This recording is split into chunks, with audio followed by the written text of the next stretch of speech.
Imagina esto, ¿eh? Que las paredes de tu ciudad fueran tu red social, pero sin filtros, sin moderadores, nada. Un tablón público donde cualquiera puede dejar un mensaje, un insulto, una declaración de amor. O un anuncio. Exacto. Pues eso eran las paredes de Pompeya antes de que el Vesubio, bueno, lo congelara todo en el tiempo. Hoy vamos a hacer precisamente eso, un análisis a fondo de los grafitis y las pintadas de la antigua Roma. Y usaremos Pompeya como nuestra ventana principal. Nuestro material es una mezcla de todo, excavaciones recientes, transcripciones de vídeos, artículos. El objetivo es ver qué nos dicen estos mensajes sobre la gente de a pie. Es que la escala del fenómeno es abrumadora, de verdad. Solo en Pompeya se han conservado más de 11.000 ejemplos. Pero a ver, antes de empezar, es muy importante hacer una distinción. Sí, Textos rascados, esgrafiados en la pared, con un clavo o algo así, ¿no? eso es. Y luego estaban los dipinti, que eran textos pintados, normalmente en rojo, y digamos más elaborados. Entendido. Rascado frente a pintado. Pero a ver, una pregunta. Si pintar en una pared que no es tuya era técnicamente ilegal, ¿por qué estaba tan aceptado? Pues era una mezcla. Por un lado, la ley existía, sí, pero la costumbre social era mucho más fuerte. Las paredes eran un espacio de comunicación aceptado. O sea que se hacía la vista gorda. En muchos casos, sí. Mira, en la propaganda electoral, que es un mundo fascinante, el dueño de una casa podía blanquear su pared si no le gustaba el candidato. Ah, claro. Pero si era su candidato o su patrón, pues lo dejaba estar. Era una comunicación tolerada y de hecho esperada. Hablemos de esas campañas electorales porque parece que eran, vamos, muy visibles. Entiendo que no era el candidato el que iba con el pincel, no. No, ¿qué va? Eran sus partidarios y de una forma muy organizada, casi profesional y casi siempre de noche. De noche. Sí, la arqueología nos permite reconstruir la escena. Imagínate, un pequeño equipo de al menos 3 personas. Uno iba delante con una lucerna, una lamparita de aceite, para iluminar. Luego venía el dilbator, que blanqueaba un trozo de pared con cal para crear un lienzo. Como borrar al rival, ¿no? A veces literalmente. Se han encontrado capas de pintura blanca sobre una pintada anterior. Y finalmente llegaba el scriptor, el rotulista, que con pintura roja escribía el mensaje. Suena súper profesional. Eran como agencias de marketing de la época, en plan... Es una gran pregunta. Había de todo, probablemente. Algunos escritores sí que eran profesionales, que hasta firmaban sus trabajos, pero otros eran grupos de apoyo más, pues eso, informales. Los vecinos, los de un gremio, los clientes de un hombre rico que salían a apoyar a su patrón. Y en las excavaciones nuevas, en la Regio V, se han visto ejemplos muy claros. Clarísimos. Carteles para candidatos como Lucius Albucius o Publius Pacius Proculus. Que aspiraban a ser... A ser edil, que es como un concejal, o duoviro, uno de los dos alcaldes. Y los mensajes eran directísimos, como un tuit. ¿Y cómo eran esos mensajes? Frases cortas. Súper concisos. Estaban llenos de abreviaturas que todo el mundo entendía. Por ejemplo, es muy común ver OBF. OBF. Significa Orobos Faciatis. O sea, os ruego que lo hagáis edil. O DRP. Dignum Rei Publique, digno del cargo público. Entiendo. Iban al grano. Totalmente. El mensaje completo sería algo como: a Lucius Abucius, edil, hombre digno, os ruego que lo elijáis. El usar abreviaturas nos dice que el tiempo era oro. O pintabas rápido o te pillaban. Tiene todo el sentido. En una de las fuentes se especula que la cantidad de carteles para un tal Albucius en una calle concreta podría indicar que vivía ahí y que quizá financió la repavimentación para ganar votos. Exactamente. Era una campaña súper local. Votadme a mí que os he arreglado la calle. Y los propios vecinos a veces firmaban, mostrando su apoyo. Pero fíjate, es que aquí viene lo más increíble de todo esto. A ver, Estas pintadas electorales, algo tan mundano, nos ayudan a resolver uno de los grandes misterios de la historia. espera. ¿Me estás diciendo que un simple grafiti electoral es una de las pruebas clave para corregir la fecha de la erupción del Vesubio? Pues así es. ¡Qué fuerte! Durante siglos, por una copia de una carta de Plinio el Joven, se pensó que la erupción fue el 24 de agosto. Pero siempre ha habido cosas que no cuadraban. Frutos de otoño, ropa de abrigo en las víctimas... Eso es. Y estas pintadas son una prueba potentísima. Las elecciones en Pompeya eran a finales de año. El hecho de que las paredes estuvieran llenas de propaganda fresca, recién pintada, sugiere que la campaña estaba en pleno apogeo. Esto, junto a otro grafito de carboncillo que menciona la fecha del 17 de octubre, ha consolidado la teoría de que la erupción fue a finales de octubre, no en agosto. Es asombroso. La vida cotidiana de la gente normal corrigiendo la gran historia. Y supongo que esa misma humanidad se ve en los mensajes más íntimos, ¿no? Lejos de la política. Por supuesto. Si la política era el debate público, las paredes también eran el diario íntimo y el foro de cotilleos. El clásico de todos los tiempos es, claro, fulanito estuvo aquí. El de toda la vida. Pero los romanos lo llevaron a otro nivel. Tenemos desde el más simple, Aufidius is fuit. Vale, o sea, Aufidios estuvo aquí, adiós. Hasta uno que es de una precisión que asusta. Sí, he leído sobre ese. ¿Es el de Cayo Pumidio Dífilo, puede ser? Ese mismo. Es extraordinario. Dice, Cayo Pumidio Dífilo estuvo aquí 5 días antes de las nonas de octubre, siendo cónsules Marco Lépido y Quinto Catulo. Vamos, que te da el día, el mes y el año exacto. Exacto. Nombra a los cónsules, que era el sistema oficial de datación. No es solo un yo estuve aquí. Es casi un acto de desafío contra el olvido, ¿no? En un mundo sin registros de nacimiento para la gente común, era su forma de dejar constancia. Has dado en el clavo. Lo que esto implica es fascinante. No solo sabía escribir, sino que conocía el complejo calendario romano.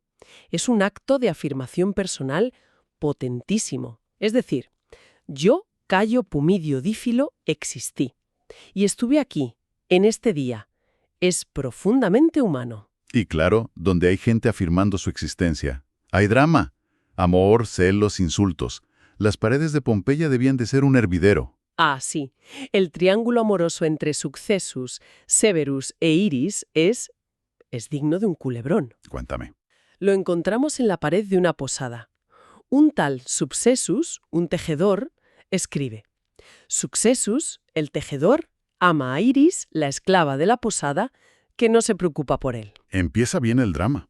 Pero es que luego su rival, Severus, interviene y escribe al lado: Severus llegó primero. No me digas. La cosa escala con más mensajes, hasta que Successus, ya harto, zanja el asunto con la frase definitiva: Successus se cagó aquí. Venga ya.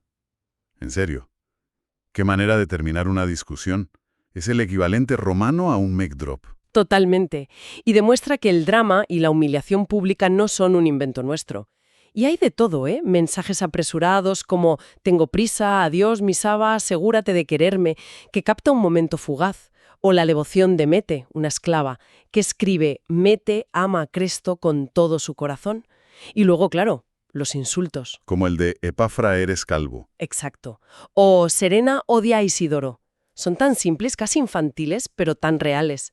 Es que este tipo de lenguaje coloquial tan visceral rara vez lo encuentras en la literatura de la élite, que está toda pulida y editada. El graffiti es la voz cruda de la calle. Y esa calle también tenía su propia versión de, no sé, TripAdvisor y anuncios clasificados. Por supuesto. Las paredes funcionaban como tablón de anuncios y foro de reseños.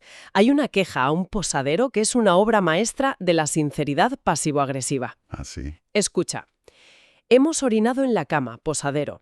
Lo admito, no debimos hacerlo. Si preguntas por qué, no había orinal. Fantástico. No se puede ser más claro. O sea que si un servicio era malo, se enteraba todo el barrio. Podía hacer mucho daño, sin duda. Imagina esta otra, que es tremenda. El oficial de finanzas del emperador Nerón dice que esta comida es veneno. Uf, una crítica demoledora. Si lo dice un funcionario imperial, la gente se lo tomaría en serio. Pero también estaba el lado bueno, la publicidad. Encontramos anuncios del famoso Garum de Escauro, la mejor salsa de pescado. Debía ser una marca premium, el equivalente a un aceite de oliva de autor de hoy. Pero es que no todo eran quejas y anuncios. La cultura también se colaba en estas paredes. Y esto me parece alucinante. Hay grafitis que citan el primer verso de la Eneida de Virgilio. Arma virum que cano. Canto a las armas y al varón. Exacto. Para que alguien escriba eso y espere que se entienda, la cultura literaria debía de estar más extendida de lo que pensamos, ¿no? Absolutamente. Demuestra que la alta cultura no era solo de las bibliotecas de los ricos. Circulaba, se aprendía en la escuela, formaba parte del imaginario colectivo. Y junto a esa alta cultura estaba la cultura popular en estado puro, lo que hoy llamaríamos el fandom. ¿Te refieres a dibujos de sus ídolos o algo así? Exactamente. Hay muchísimos dibujos. Los más comunes son bocetos de gladiadores luchando. Algunos, por la altura y el trazo, se cree que los hicieron niños que, al salir del anfiteatro, dibujaban a sus héroes en la primera pared que veían. Qué bueno. También hay dibujos de barcos, lógico, en una ciudad portuaria, o escenas de la vida cotidiana, como una muy detallada de una pelea en una taberna. Esa me interesa. Es como un cómic. En la primera escena, dos hombres juegan a los dados. Uno grita: «No son 3, son 2». Discuten por la tirada. Vale. En la siguiente, ya están de pie peleando, y el tabernero, harto, les echa mientras les grita: «¡Llevaos la pelea fuera!». Es una instantánea perfecta de la vida. Totalmente. Vemos qué captaba su imaginación, qué les parecía digno de ser dibujado y compartido. Y para cerrar este recorrido, tenemos que hablar del graffiti más meta de todos, el más consciente de sí mismo, que sigue siendo relevante hoy. Es mi favorito, sin duda. La inscripción que dice: «Me asombra, oh pared, que no te hayas derrumbado en ruinas, tú que soportas los tediosos garabatos de tantos escritores». Es buenísimo. Es un comentario totalmente atemporal sobre la saturación de información. El primer hater de los grafitis, que se queja escribiendo un grafiti. La paradoja es perfecta. Es la versión antigua de «hay demasiado contenido en Internet». Y lo dice añadiendo más contenido. Exacto. Y nos lleva a la idea central de todo esto. Los grafitis de Pompeya son una ventana directa, sin precedentes, a la vida de los romanos de a pie. Nos muestran su lenguaje coloquial, con sus errores, sus vulgarismos. Nos enseñan cómo hablaban de verdad. Y lo increíble es que Pompeya todavía tiene historias que contar. Siguen apareciendo cosas. Constantemente, y no solo en excavaciones nuevas. La tecnología moderna está revelando secretos en paredes que llevan un siglo expuestas. Hay una técnica que se llama RTI o Reflectance Transformation Imaging. Suena complicado. ¿Cómo funciona? A ver, de forma sencilla, imagina que en vez de una foto normal, tomas docenas de fotos de la misma pared, pero cada vez iluminándola desde un ángulo un poquito distinto. Un software combina toda esa información y crea un mapa digital en 3D de la superficie. ¿Y entonces? De repente, arañazos y esgrafiados que eran totalmente invisibles a simple vista por la erosión, aparecen con una claridad asombrosa. ¡Qué pasada! En un solo corredor de una casa, gracias a esta técnica, se identificaron 79 inscripciones completamente nuevas. 79 que nadie había visto antes. 79. El scroll infinito era literal en las paredes de Pompeya. En cierto modo, sí. Y estos hallazgos constantes, grandes y pequeños, tienen un efecto muy poderoso. Hacen que los antiguos romanos se sientan increíblemente cercanos, complejos y muy humanos, con sus memes, sus discusiones políticas, sus declaraciones de amor y sus quejas. Muy parecidos a nosotros. Entonces, todo este viaje por las paredes de Pompeya nos deja con una reflexión final. Si nuestras propias paredes digitales, nuestros muros de redes sociales, nuestras secciones de comentarios, quedaran preservadas para los arqueólogos de dentro de 2000 años, ¿qué historia contarían sobre nosotros? ¿Reflejarían la complejidad de nuestras vidas con nuestros amores y miedos? ¿O capturarían solo los mensajes más llamativos, los anuncios y las discusiones más ruidosas?